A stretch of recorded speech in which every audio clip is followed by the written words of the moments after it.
शुरू करते हैं आपके प्रोजेक्ट के बारे में। इस वीडियो में मैं आपके प्रोजेक्ट के बारे में बताऊंगी जो आपको सिक्किम के ऊपर प्रोजेक्ट दिया गया है स्कूल से। तो वो आपको कैसे करना है, उसको करने का क्या तरीका है, तो चलिए जानते हैं। तो देखिए, सबसे पहले आपको एक बात ध्यान में रखनी है कि इस बार जो ये सिक्किम का प्रोजेक्ट आपको दिया गया है, जो कि यहाँ आप देख सकते हैं, ये प्रोजेक्ट आपके 6 to 12 क्लास के हर बच्चे को दिया गया है और हर सब्जेक्ट के टीचर ने दिया है। लेकिन क्या है, आपको करना ऐसे है क्योंकि टीचर्स ने आपको पूरी डिटेल नहीं बताई है और टीचर्स ने कहा है कि आपको जो टॉपिक पसंद आए सिक्किम के बारे में आप उन्हें लिख सकते हैं। लेकिन जो गवर्नमेंट की तरफ से रूल आया है वो ये आया है कि जिस तरह का सब्जेक्ट है उसी के अकॉर्डिंग आपको करना है। फॉर एग्जांपल, अगर आप एसएसटी में कर रहे हैं तो आपको वहाँ की भौगोलिक स्थिति इसके बारे में बताना है, जबकि अगर आप मान लीजिए साइंस के उसमें कर रहे हैं तो आपको वहाँ पे घूमने के स्थान, इन सब चीज़ों को बताना है। वहीं अगर आप हिंदी में कर रहे हैं तो आप उसको ऑल ओवर लिख सकते हैं, खाना पीना सब कुछ लिख सकते हैं ना। तो कहने का मतलब ये है कि अब आप जो फाइल बनाएंगे वो आपको हर सब्जेक्ट की एक एक फाइल बनानी है। आप सिमिलर भी बना सकते हैं, कोई बुराई नहीं है। इसके आपके मार्क्स लगेंगे, इंटरनल मार्क्स हैं इसके। कुछ टीचर्स कह रहे हैं 20 हैं, कुछ कह रहे हैं 50 है। आई डोंट नो कि आपके स्कूल में क्या मार्क्स बोले गए हैं इसके, लेकिन हाँ, ये बनाना कंपलसरी है। और इसकी डेट ऑफ सबमिशन जो आई है वो 20 दिसंबर आई है। आप देखते हैं आपके टीचर ने क्या बोला, लेकिन वैसे ही 20 दिसंबर को आपको इसे सबमिट करना है। उससे पहले भी अगर करना चाहे तो आप लोग कर सकते हैं। तो देखिए, जब भी हम कोई प्रोजेक्ट बनाते हैं तो उसको बनाने का एक तरीका होता है। अब हम लोग इस प्रोजेक्ट को बनाना सीखेंगे। अब देखिए, मैंने आपको बता दिया कि ये प्रोजेक्ट बनाना कंपलसरी है। ये 6 to 12 क्लास तक के हर बच्चे को बनाना है। हर सब्जेक्ट में अलग अलग फाइल बनानी है आपको। सेम आप इसके अंदर का जो कहते हैं ना कंटेन है, जो इसके अंदर जो मैटर है वो सेम लिख सकते हैं, लेकिन आप सबको बनानी अलग अलग ही फाइल है। ये आपके स्कूल में जमा होगी, जिसके आपको मार्क्स भी दिए जाएंगे। तो अब हम देखते हैं कि किसी भी असाइनमेंट को बनाने के लिए आज आपको सिक्किम का मिला है, इसके अलावा भी आपको अलग अलग असाइनमेंट्स मिले होंगे आज से पहले। तो मुझे नहीं पता आपको ये पैटर्न पता है या नहीं, लेकिन क्योंकि अब हम इसे बनाना सीख रहे हैं तो मैं आपको इस पैटर्न के बारे में बता देती हूँ कि जब भी हम किसी असाइनमेंट को बनाते हैं, जैसे अब मान लीजिए आज हमें सिक्किम के ऊपर ही मिला है, तो सबसे पहले हम ये जानने की कोशिश करते हैं कि सिक्किम है क्या। तो सबसे पहले हम सिक्किम के बारे में जानते हैं, देन उसके बाद हम उसके आसपास के वातावरण के बारे में जानते हैं कि वो कैसी जगह है और हमारे मैप पे वो किस जगह पे स्थित है। यानी जो सिक्किम है, अगर हम हिंदुस्तान का मैप देखें तो वो किस जगह हमें दिखेगा। उसके बाद फिर हम उस जगह के खाने के बारे में, उस जगह के पहनने के बारे में, उस जगह की संस्कृति के बारे में कि वहाँ के लोग कैसे होते हैं, वहाँ के लोग क्या भाषा बोलते हैं, कैसे जीवन व्यतीत करते हैं, इन सब चीज़ों के बारे में भी हम फिर थोड़ी थोड़ी जानकारी इकट्ठा करते हैं। तो चलिए मैं आपको बताती हूँ। सबसे पहला आप टॉपिक लिख सकते हैं सिक्किम के बारे में जानकारी। तो आज हम शुरू करते हैं। तो देखिए, सबसे पहले आप यहाँ इस तरह से बना सकते हैं कि भारत का दूसरा सबसे छोटा राज्य और सबसे कम आबादी वाला राज्य होने के बावजूद सिक्किम प्राकृतिक से प्रेम करने वालों के लिए स्वर्ग है। यानी ये भारत का छोटे नंबर से दूसरा नंबर है, यानी इससे छोटा एक राज्य और है, बस उसके बाद सबसे छोटा राज्य जो है वो आपका सिक्किम है। तो इस तरह से आप देख सकते हैं, यहाँ पे आपका सब कुछ दिया गया है। ये कहाँ स्थित है, ये हमारे देश के पूर्व उत्तर हिस्से में स्थित है, ठीक है। पश्चिम के, ये दक्षिण में पश्चिम बंगाल है ना, सिक्किम इसके पास है।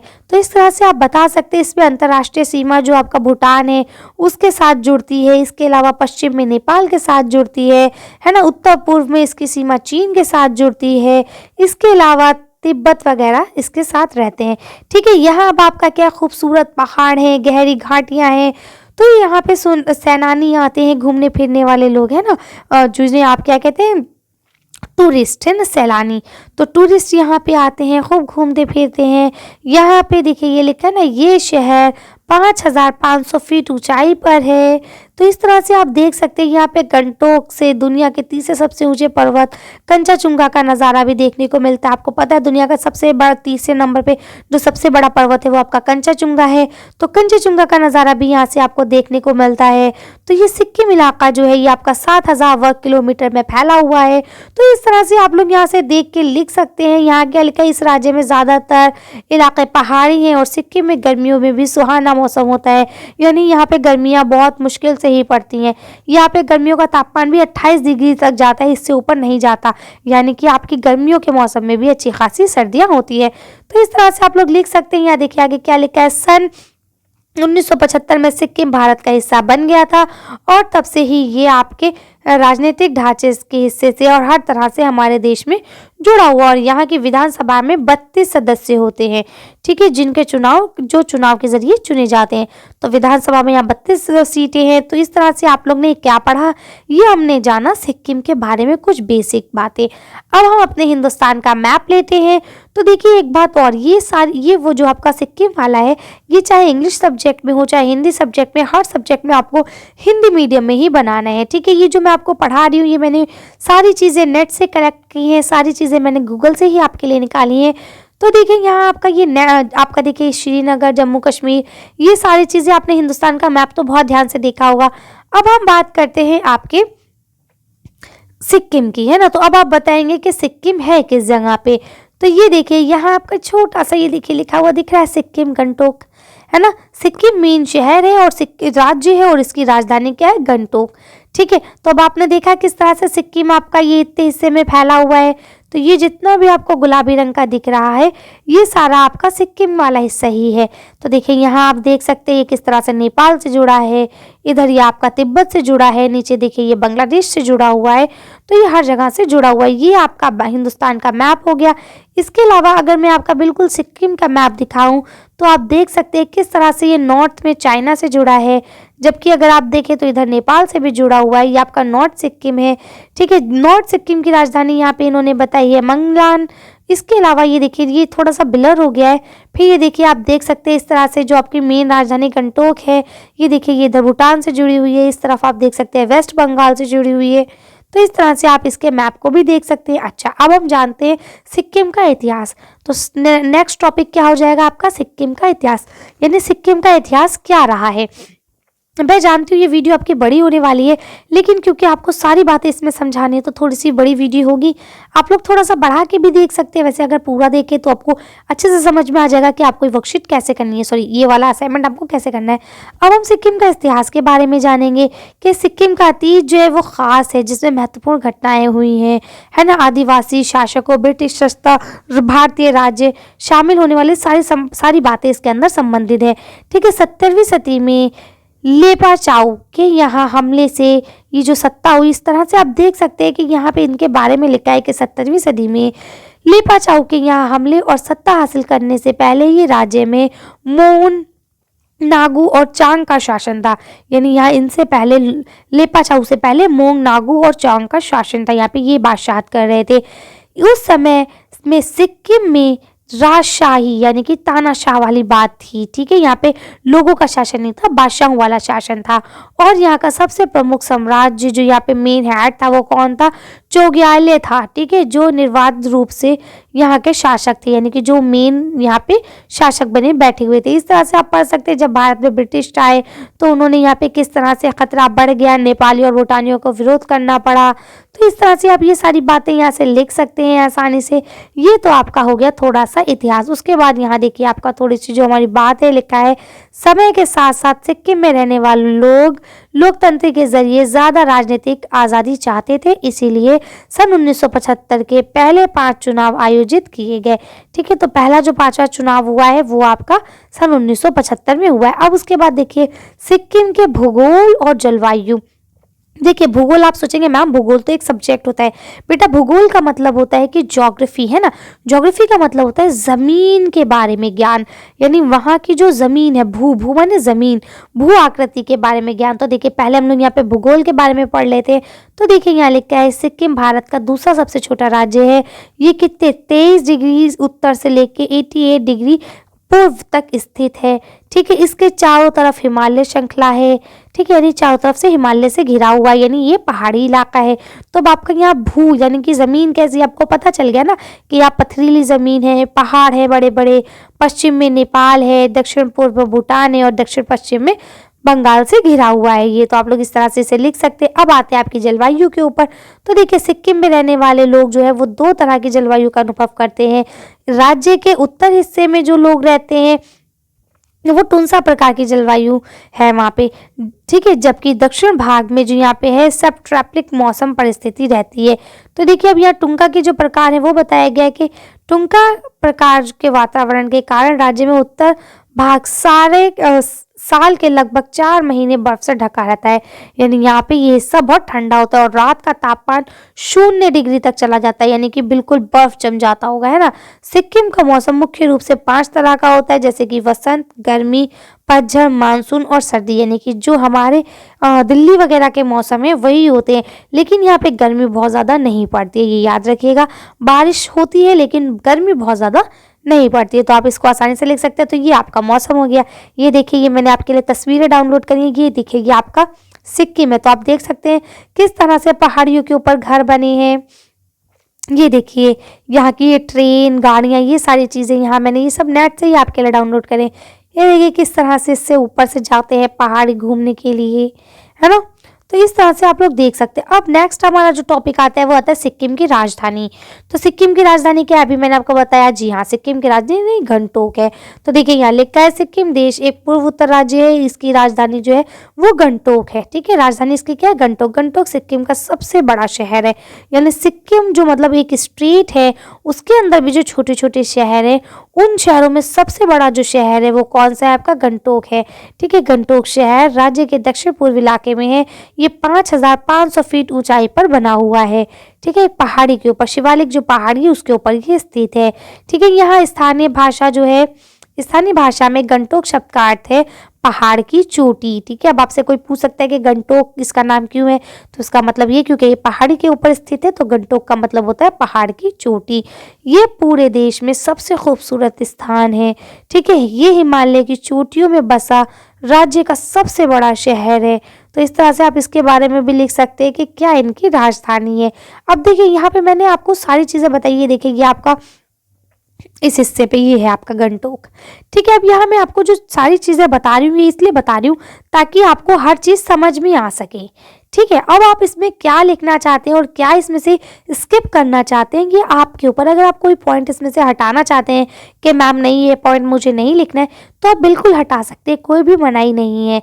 कम से कम आपको इस फाइल को, ये जो असाइनमेंट है आपका, ये आपको 10 to 15 पेजेस में बनाना है।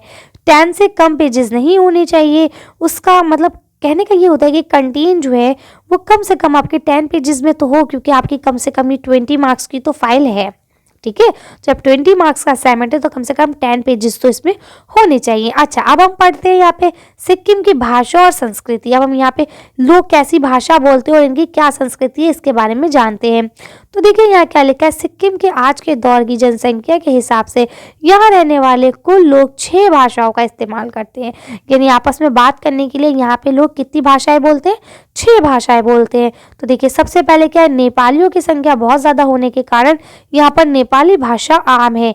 यानी जनरली जो वहाँ पे लैंग्वेज बोली जाती है वो आपकी नेपाली है। ये भाषा इंडो आर्यन परिवार से संबंध रखती है। यानी ये जो भाषा है आपकी इंडो आर्यन फैमिली से, ये तो आप लोग ने सबने हिंदी में पढ़ा होगा, 7th क्लास की हिंदी में ये आपकी बात है। अब क्या लिखा है, दूसरी सबसे ज्यादा बोली जाने वाली भाषा जो है वो भूटानी है। क्यों? क्योंकि ये तिब्बत बर्मा के परिवार मौजूद है ना, तो इसीलिए यहाँ पे सबसे ज्यादा जो दूसरे नंबर पे बोली जाती है वो आपकी भूटानी है। इस परिवार की अन्य भाषाएं जो यहाँ के लोग काफी बोलते हैं उसमें लेपचा, शेरपा और लिम्बू है, ठीक है। तो इस तरह से अब आपने 3 और 2 5 भाषाओं के बारे में पढ़ लिया। यह सभी भाषाओं की आधिकारिक भाषा के रूप में घोषित है। यानी यहाँ पे सारी भाषाएं बराबर हैं। ऐसा नहीं है कि कोई भाषा को बड़ा और कोई भाषा को कम कहा जाता हो। विभिन्न स्कूलों में भी पढ़ाई जाती है, यानी अलग अलग स्कूलों में सारी भाषाएं पढ़ाई जाती हैं, ठीक है। अब हम इसके आगे के बारे में बात करते हैं। यहाँ पे संस्कृति क्या है, तो लेपचाओ और उनके साथियों ने मिलकर हिंदू धर्म और बौद्ध धर्म की जो मिश्रित परंपरा के कारण सिक्किम की संस्कृति बहुत समृद्ध है। यानी हिंदू धर्म की जो शिक्षाएं हैं और जो बौद्ध धर्म की शिक्षाएं हैं वो यहाँ पे मिश्रित रूप में अपनाई जाती है। इस वजह से यहाँ की जो संस्कृति है वो बहुत ज़्यादा समृद्ध है। क्योंकि सिक्किम के लोग बुद्ध धर्म को मानते हैं, इसीलिए उनके त्यौहार कम भव्य और सादे लेकिन रंगीन होते हैं। यानी कि ये लोग बौद्ध धर्म को मानते हैं। आप लोग अगर 7th 8th क्लास के, तो आजकल वर्कशीट में भी आपको बौद्ध धर्म के बारे में पढ़ाया जा रहा है ना। तो आपने पढ़ा है कि वो लोग बहुत ज़्यादा सादे सिंपल जिंदगी को गुजारते हैं, इसलिए उनका जो त्यौहार है वो कम खर्चे वाला होता है, लेकिन हाँ कलरफुल खूब होता है। बहुत त्योहार जैसे डुबका, टेशी, सागा दावा, लोज़को, पंग, ये सारे आपके त्योहारों के नाम हैं वहाँ के। ठीक है, तो यह क्या लिखा है, ये बहुत व्यापक तौर पर मनाए जाते हैं। यानी ये वाले आपके त्योहार जो है वो बहुत ज़्यादा लेवल पर बनाए जाते हैं। जैसे हमारे हिंदुस्तान में अगर आप देखें तो होली, दिवाली, जिसे दीपावली कहते हैं ना, ईद, बकरीद और क्रिसमस, ये 4-5 ऐसे त्योहार हैं जो बहुत बड़े लेवल पे मनाए जाते हैं। इसके अलावा रक्षाबंधन है, भैया दूज है, या फिर आपके ईद मिलादुन्नबी है, या और बहुत सारे गुड फ्राइडे, ये त्योहार मनाए जाते हैं, इन्हें हम जानते हैं, लेकिन ये इतने बड़े लेवल पे नहीं मनाए जाते जितने बड़े लेवल पे हम होली, दिवाली, ईद, बकरीद या क्रिसमस को मनाते हैं। हिमालय के बाजार, हिमालय के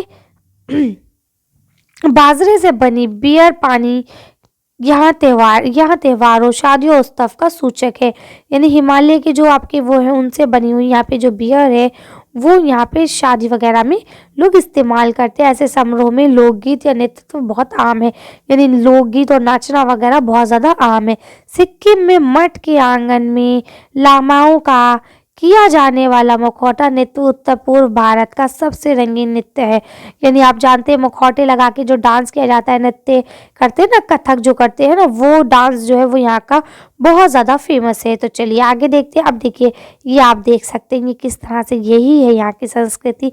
ये देखिए ये लोग डांस कर रहे हैं ना, ये देखिए है, ये सारी चीज़ें, इस डांस की बात हो रही है कि जो मुखौटे लगा के डांस करते हैं। तो आप लिख सकते हैं, आप देखेंगे यहाँ लिखा है सिक्किम के परिवहन, यानी सिक्किम में परिवहन कैसा इस्तेमाल किया जाता है, यानी गाड़ी वगैरह किस तरह की होती है सिक्किम में, क्योंकि ये तो पतली इलाका है, पहाड़ है। तो देखिए यहाँ क्या लिखा है, एक पहाड़ी इलाका होने के बावजूद सिक्किम पूरे देश में बहुत अच्छी तरह से जुड़ा हुआ है। यानी है पहाड़ी इलाका लेकिन उसके बावजूद पूरे देश से उसके अच्छे कांटेक्ट है, इधर से उधर चीज़ों को लाना, ले जाना, बेचना, खरीदना सब करता है। यहाँ देखिए क्या लिखा है, यहाँ का सबसे नज़दीक हवाई अड्डा जो है बागडोरा है। ठीक है, यानी बागडोगरा जो है वो यहाँ का सबसे करीबी हवाई अड्डा है, जो कि राजधानी से कुछ घंटों की दूरी पर है। यानी राजधानी गंटोक है ना, जो गंटोक से कुछ दूरी पर है आपका। ठीक है, इसके आगे आपका क्या लिखा है, इस राज्य को कलकत्ता, दिल्ली, गुवाहाटी से कई एयरलाइंस जैसे इंडियन एयरलाइंस और जो आपके बाकी एयरलाइंस है उनके ज़रिए जोड़ा जाता है। ठीक है, ये सब आपस में जोड़ते हैं। सिक्किम जो सैलानियों के पसंदीदा जगह होने के कारण, अब देखिए सिक्किम जो है वो सैलानी यानी घूमने वाले जो आते हैं, टूरिस्ट आते हैं, उनकी बहुत ज़्यादा खूब घूमने वाली जगह है। ठीक है, लोगों की बहुत पसंदीदा जगह, तो लोग यहाँ आते हैं। गंटोक तक 5 सीटों वाला हेलीकॉप्टर भी चलता है। तो अब जानते देखिए यहाँ क्योंकि लोग आते हैं, पहाड़ वगैरह नहीं चढ़ पाते, इसीलिए यहाँ पे गंटोक तक जो है आपसे क्या लिखा है, बागडोरा से गंटोक तक यहाँ पे जो आपके जो एयरलाइंस वाला है, ठीक है, वहाँ से वहाँ तक कि आपके 5 सीट वाला हेलीकॉप्टर भी चलता है, जो चाहे वो ले सकता है। अब देखिए बात आती है सिक्किम की वेशभूषा की। सबसे इम्पॉर्टेंट चीज़ होती है जब हम किसी के बारे में जानते हैं तो वहाँ के लोग किस तरह के कपड़े पहनते हैं और क्या खाते हैं, है ना। तो अब देखिए यहाँ वेशभूषा की बात की गई है, इसको मैं आपको पढ़ के नहीं सुनाऊंगी, आप लोग जल्दी जल्दी देख लेंगे कि यहाँ की जो वेशभूषा है वो अलग अलग तरह की है ना।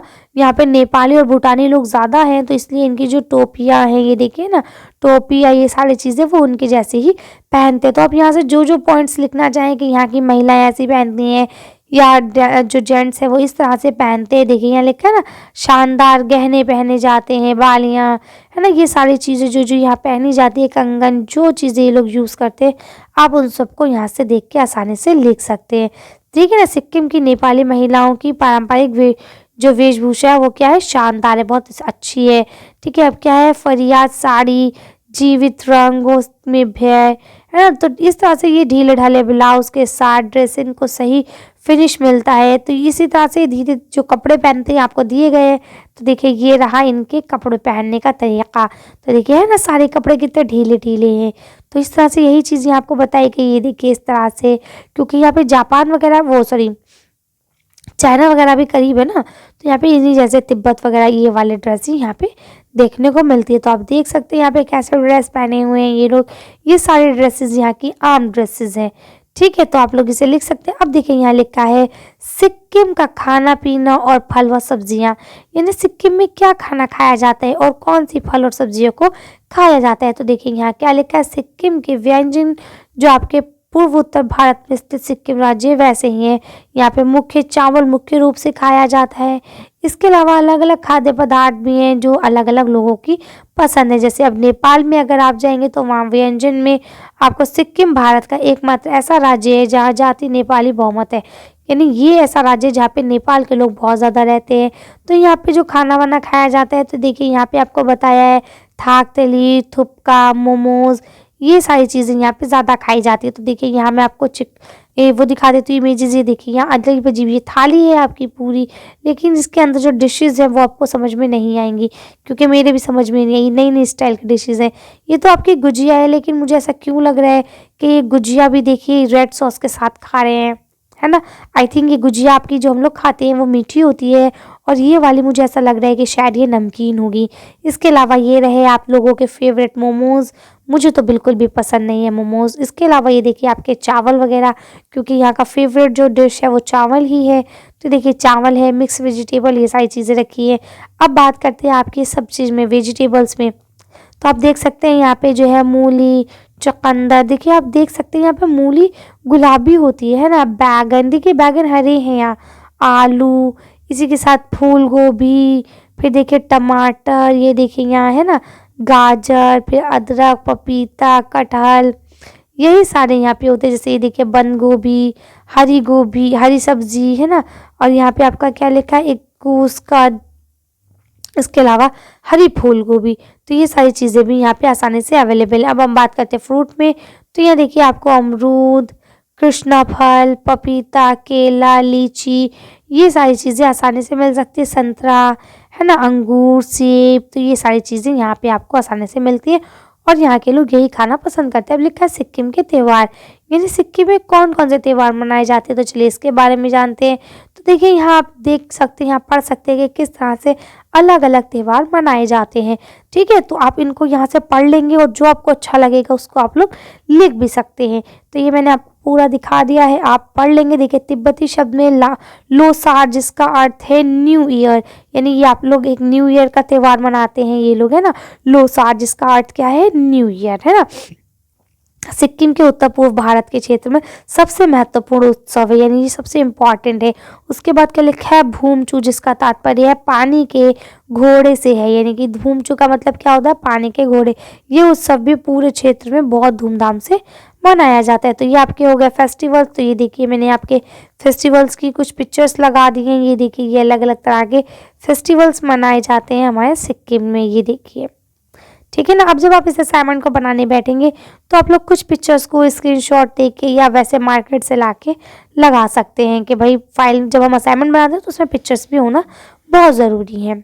ठीक है, तो इस तरह से ये आप देख सकते हैं किस तरह से अलग अलग हैं। अब देखेंगे यहाँ आपका लिखा है सिक्किम की शिक्षा, यानी सिक्किम में पढ़ाई कैसी होती है, यहाँ के लोगों को क्या पढ़ाया जाता है, कितना पढ़ाया जाता है। तो देखिए यहाँ लिखा है मैदानी इलाके और सुविधाओं की कमी की वजह से सिक्किम भारत के अन्य राज्यों से शिक्षा के मामले में पीछा है, यानी शिक्षा जो है वो सिक्किम में अभी थोड़ी कम है। यहाँ करीब 1150 स्कूल है, काफ़ी कम है ना, जो बच्चों को प्राथमिक और माध्यमिक शिक्षाएं मुहैया करा रहे हैं। यानी कि यहाँ पे 1150 स्कूल है जो बच्चों को स्कूल में पढ़ाई कराते हैं, फर्स्ट प्राइमरी भी और सेकेंडरी भी। इनमें से अधिक से ज़्यादा सरकार की मदद से और बाकी निजी संस्थाओं द्वारा चलाए जाते हैं। यानी जो आपको स्कूल्स गिनाए हैं इसमें बहुत सारे तो ऐसे हैं जो सरकार ही चला रही है, लेकिन बहुत सारे ऐसे हैं जो निजी हैं, यानी जो मुनाफा कमाने के लिए कर रहे हैं। कुछ कॉलेज भी हैं, इसके करीब 15 कॉलेज हैं, ठीक है, जिसमें बच्चे जाके पढ़ा सकते हैं या पढ़ सकते हैं जैसा उनको चाहिए। तो इस तरह से ये आप पढ़ सकते हैं कि इनकी शिक्षा कैसे। ये देखिए आप देख सकते हैं किस तरह से बच्चों को पहाड़ चल के स्कूल जाना पड़ता है ना। तो ये देखिए ये इनका स्कूल है, किस तरह से बना है, चारों तरफ से पहाड़ियों से घिरा हुआ। तो इस तरह से आप देख सकते हैं। अब यहाँ देखिए लिखा है सिक्किम की पर्यटन, यानी सिक्किम में जो घूमने वाले लोग आते हैं, टूरिस्ट, वो कैसे आते हैं और उनका क्या है। तो देखिए यहाँ लिखा है सिक्किम भले ही एक छोटा राज्य है लेकिन सुंदर बहुत है, हरियाली, खूबसूरती, पहाड़, ये चीज़ें यहाँ पे बहुत ज़्यादा है। बायोडाइवर्सिटी, ये सारी चीज़ें यहाँ पे बहुत ज़्यादा देखने को मिलती है। इसी वजह से यहाँ पे सैलानी यानी कि आपके जो टूरिस्टर होते हैं वो यहाँ आते हैं। तो ये प्राकृतिक की सुंदरता को देखना, और यहाँ पे मंदिर भी है, ठीक है ना। तो इस वजह से भी लोग आते हैं कि दर्शन भी हो जाएंगे और उसको हम लोग घूम भी लेंगे, है ना। तो इस तरह से ये आप कर सकते हैं आसानी से कि हर तरफ से हिमालय से ढके हुए हैं। टूरिस्ट आते हैं तो वो ये भी देखते हैं, कंचनजंगा पहाड़ी है जो कि पूरी दुनिया में 3rd नंबर की सबसे बड़ी पहाड़ी है। तो ये सारी चीज़ें वो देखते हैं, खूबसूरती को महसूस करते हैं, ठीक है। ये देखिए, आप देख सकते हैं कितना खूबसूरत इलाका है। तो इस तरह से ये सारी चीज़ें यहाँ आपको दिखाई गई हैं, सब इनके अंदर की जगहें हैं, ठीक। तो आप इन्हें आसानी से कर सकते हैं, देख सकते हैं। चलिए, तो इस तरह से आप ये सारे कर लेंगे जो भी मैंने अभी आपको समझाए हैं। ये देखिए, ये सारी बनी है। तो अब अगर आप लोगों को कोई भी तरह की प्रॉब्लम होती है तो आप लोग मुझसे पूछ सकते हैं कि मैम ये चीज़ मेरे समझ में नहीं आई। फिलहाल मैं उम्मीद करती हूँ कि मैंने आपको सब कुछ अच्छे से समझा दिया होगा। वीडियो भी काफ़ी बड़ी हो चुकी है, तो आप लोग इसे देखेंगे। अगर कुछ समझ में नहीं आता तो आप 1-2 बार और देख लेंगे ताकि आपको अच्छे से समझ में आ जाए। चलिए, तो आज की वीडियो को यहीं खत्म करते हैं। आज की वीडियो में बस इतना ही। अगर आपको हमारी वीडियो पसंद आई हो तो प्लीज़ इसे लाइक और शेयर करें। अगर अभी तक आपने हमारे चैनल को सब्सक्राइब नहीं करा है तो प्लीज़ मेरे चैनल को सब्सक्राइब करें। Thank you for watching.